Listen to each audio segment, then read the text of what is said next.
Pessoal, a Matic, agora 5 de junho, 22h34 da noite aqui na Espanha, ainda presa dentro dessa grande figura triangular, com o ativo se estrangulando aqui na cunha, no bico desse triângulo, pipocando entre a aresta superior e a aresta inferior dessa figura, grande figura triangular que teve início no dia 18 de maio e se arrasta até o presente momento, na esteira do próprio aprisionamento da figura triangular da Bitcoin, que está pipocando entre 35.800 e 38. A Matic vai ficar pipocando entre 1,54, 1,55 até 1,80.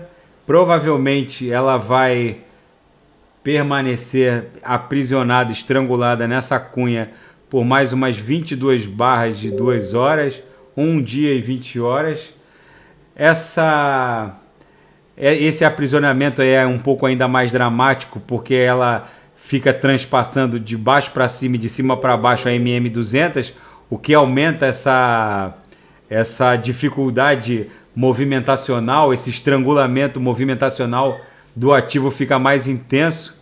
Essa minha tese de que ela vai promover uma explosão ascendente depois do final depois de superar essa cunha, encontra guarida nessa exaustão das forças de venda, dessas amplitudes ondulares que estão nitidamente perdendo força, essas ondulações de venda, que estão próximas de abrir uma ondulação compradora mais relevante. O mesmo se verifica aqui no MACD, em que a sequência ondular de compra e de venda também vai se estrangulando numa espécie de silêncio que precede um esporro, para daqui a pouco promover uma explosão possivelmente ascendente na esteira da movimentação da Bitcoin, porque essas altcoins de altíssima octanagem, como Matic, XRP, ADA, elas são muito sensíveis a qualquer movimentação da Bitcoin.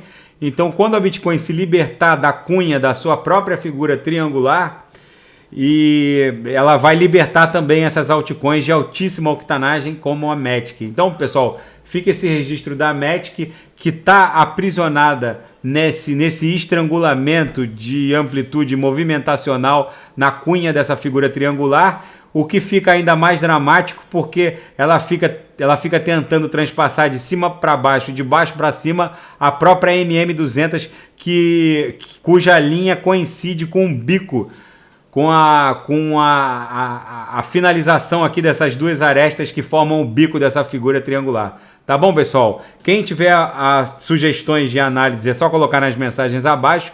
E se eu identificar uma boa oportunidade no mundo cripto, eu volto a reportar. Grande abraço.